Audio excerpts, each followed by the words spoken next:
کچھ عرصے میں اسلام پر اس کا دل جم گیا اور اس نے اسلام قبول کر لیا۔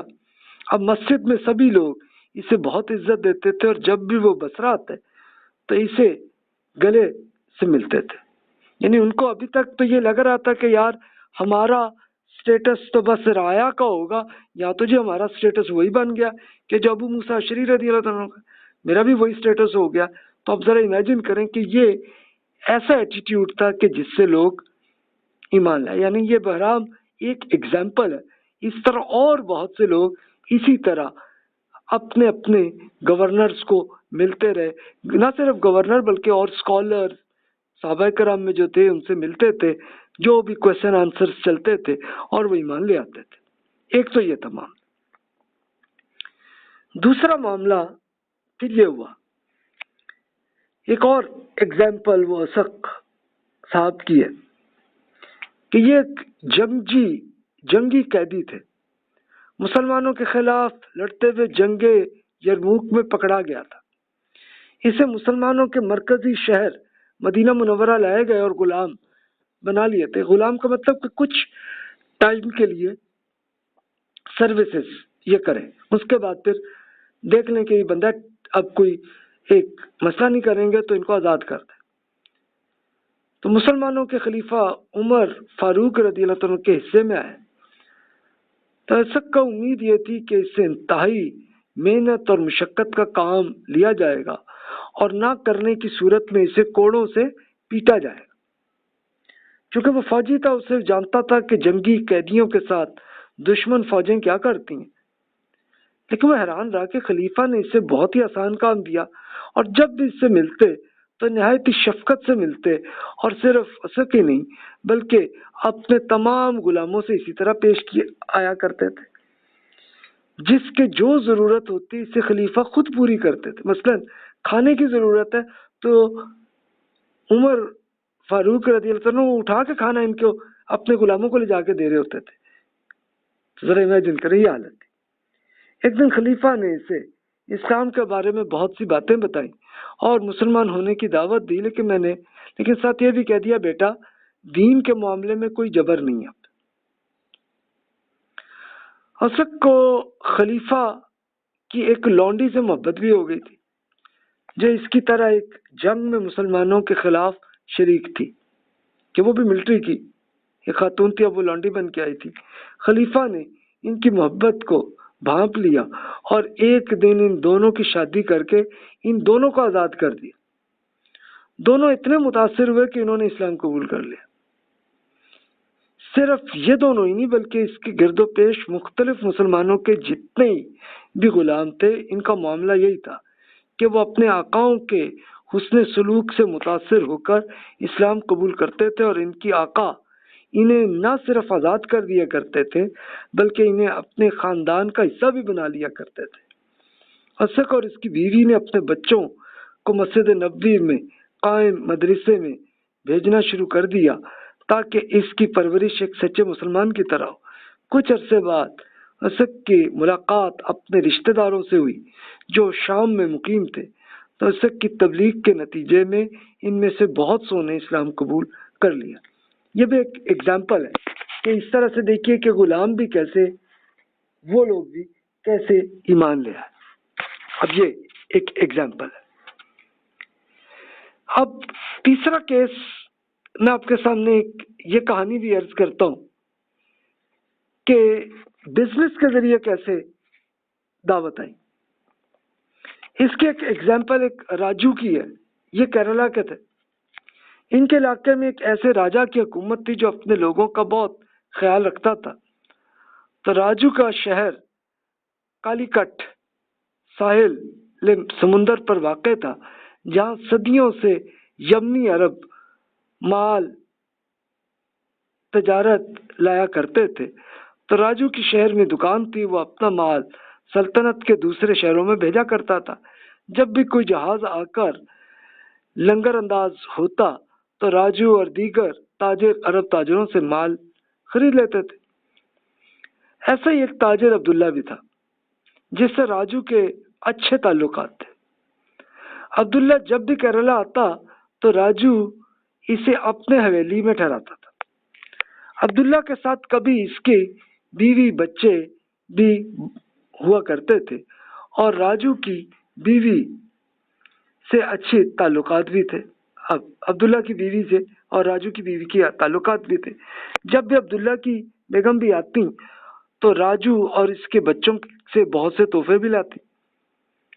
عبداللہ کاروبار کا بہت کھرا تھا، تو اس نے تمام مقامی تاجروں کو کہہ رکھا تھا کہ اس کے مال میں کوئی خرابی ہو تو جب تک وہ ٹھہرا ہوں یہ مال واپس اب کر دیں مجھے، اور اگر مال میں خرابی بعد میں ملے تو اگلے پھیرے میں جب میں آؤں گا تو تب بھی اس کو واپس لے لوں گا۔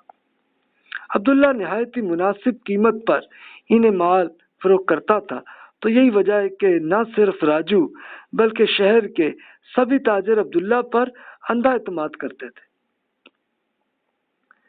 عبداللہ اور اس کے اہل خانہ جب بھی آتے، اچھا یہ میں آپ سے عرض کروں کہ اس زمانے میں جو جہاز بڑے ہوتے تھے جو یمن سے آتے تھے، تو اس میں وہ اپنی پوری فیملیز بھی آ جاتی تھی ساتھ، اسی کے اندر ایک طرح کا ہاسپٹل بھی اندر ہی ہوتا تھا، جہاز کے اندر ہی چل رہا ہوتا تھا سلسلہ، کیونکہ سفر بڑا لمبا ہوتا تھا۔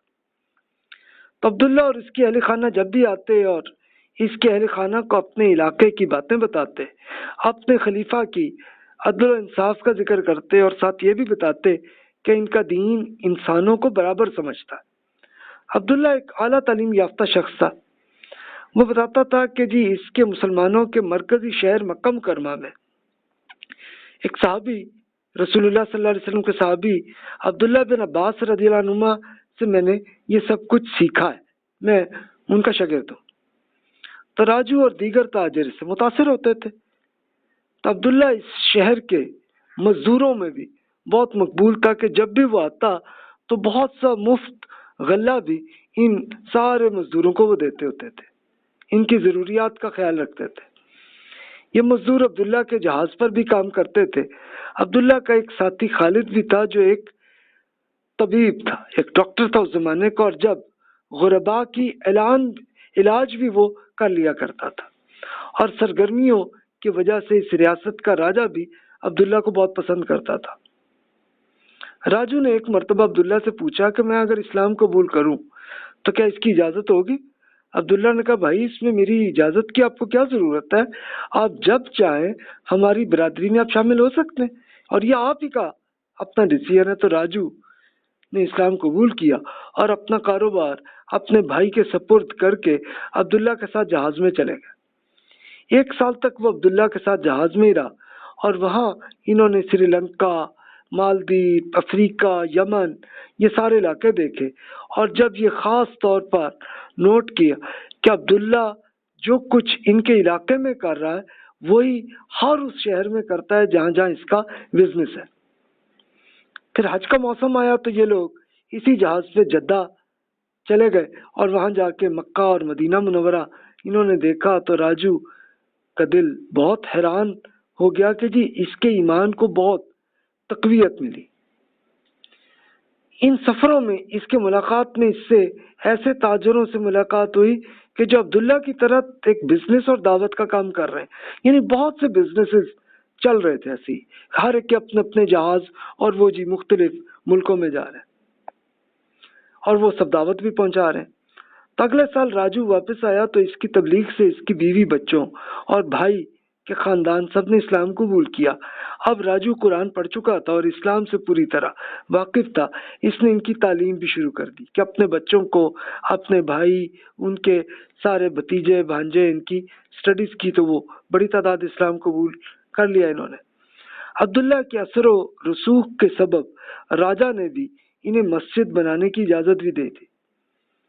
تراجو کی دعوت اور تبلیغ کے نتیجے میں اس علاقے میں بہت سے لوگ مسلمان ہوئے، اور اس علاقے کے ہندو سمندری سفر کو بہت سی مصیبتوں کا سبب سمجھتے تھے اور اس سے پرہیز کرتے تھے۔ جو لوگ مسلمان ہوتے انہیں عرب اپنے ساتھ جہازوں میں لے جاتے جہاں سے یہ اسلام سیکھتے۔ تو راجہ نے، جو وہاں کا جو راجہ تھا، اس نے یہ حکم دیا کہ ہر گھر سے ایک بچے کی تربیت مسلمانوں کے ہاں کی جائے، اور یہ لوگ سمندری سفر پر جائیں اور علاقے کی خوشحالی میں اپنا کردار ادا کریں۔ دیگر ہندوؤں نے جب یہ دیکھا کہ سمندری سفر کرنے والوں پر کوئی آفت نہیں آئی اور یہ لوگ خوشحال ہو رہے ہیں، تو اس میں اسلام تیزی سے پھیلنے لگا، اور پھر 2 صدیوں میں اس علاقے کی 25% آبادی مسلمان ہو چکی تھی۔ ان مسلمانوں کے ہندوؤں سے ہمیشہ اچھے تعلقات رہے، کیونکہ یہ ایک ہی برادری سے تعلق رکھتے ہیں، اس میں کبھی لڑائی جھگڑا نہیں ہوا، اور یہ آج کل بھی ہے۔ اب میں سعودی عرب میں جن کیرلا والے بھائیوں سے ملا تو ان سے پوچھا میں نے، اب میں نے کچھ ہندوؤں سے بھی پوچھا، مسلمانوں سے بھی پوچھا، تو پتہ چلا کہ کوئی لڑائی جھگڑا نہیں ہوتا، اور یہ بالکل ہم ایک فیملی کی طرح رہ رہے ہوتے ہیں، اور یہ ہاں جی ہم نے بھی قرآن پاک سنا ہوا ہے، تو یہ ہندوؤں نے بھی بتایا۔ تو ذرا امیجن کریں کہ یہ سچویشن پورے آپ کو ساؤتھ انڈیا کے مختلف علاقوں میں ایسا ہی آپ کو نظر آئے گا۔ تو یہ دیکھیے کہ ایک ایگزامپل ہے کہ اس طرح کا ایٹیٹیوڈ ملا اور پھر رزلٹ ہوا۔ سری لنکا کے لوگوں کو دیکھیں تب بھی ایسے ہی آپ کو ملیں گی ایگزامپل۔ اب آپ یہ دیکھیے 133 ہجری میں پوزیشن کیا ہو گئی تھی۔ 133 ہجری میں یہ پورا جو گرین کلر ہے یہاں تک مسلمانوں کی حکومت بنو امیہ کی بنی ہوئی تھی، اتنی بڑی تھی، اور یہاں تک تو خود ایجوکیشن اور دعوت کا کام چل رہا تھا، اور باقی یہ جو سفید کلر ہے یہ ان تمام ممالک میں جہاں جہاں بزنس کے لیے جاتے تھے تو ایسے ہی دعوت پہنچاتے تھے۔ اچھا، اس کے پھر 100 سال بعد دیکھیں تو آپ کو کئی کلر ملیں گے، یعنی مسلمانوں کی حکومتیں تقسیم ہو گئی تھی مختلف ایریاز۔ تو ایک تو یہ ہوا تھا معاملہ، مزید 100 سال بعد یعنی اب وہ ایک جو حکومت تھی تو اس میں ہو گیا، لیکن ہے وہ مسلمان ہی، تو یہ رہا معاملہ، اور بہرحال دعوت ایسے ہی پھیلتی چلی گئی۔ تو یعنی آپ یہ امیجن کریں کہ یہ ہوگی، اس کو تو انشاءاللہ ہم جب 133 ہجری سے آنورڈ کی ہسٹری جب ہم کریں گے، اس کی سٹڈیز کریں گے تو اس وقت دیکھیے گا۔ تو جناب یہاں پہ اب آپ کے ذہن میں بہت سے سوالات ہوں گے، اس کو آپ پوچھ لیجئے، ای میل آپ کر لیجئے۔ اگلے لیکچرز میں انشاءاللہ ہم علم و دانش، کون کون سے علوم پیدا ہوئے اور کیسے معاملہ ہوا، یہ ہمارا اگلا لیکچر ہوگا۔ جزاک اللہ خیر و احسن الجزا۔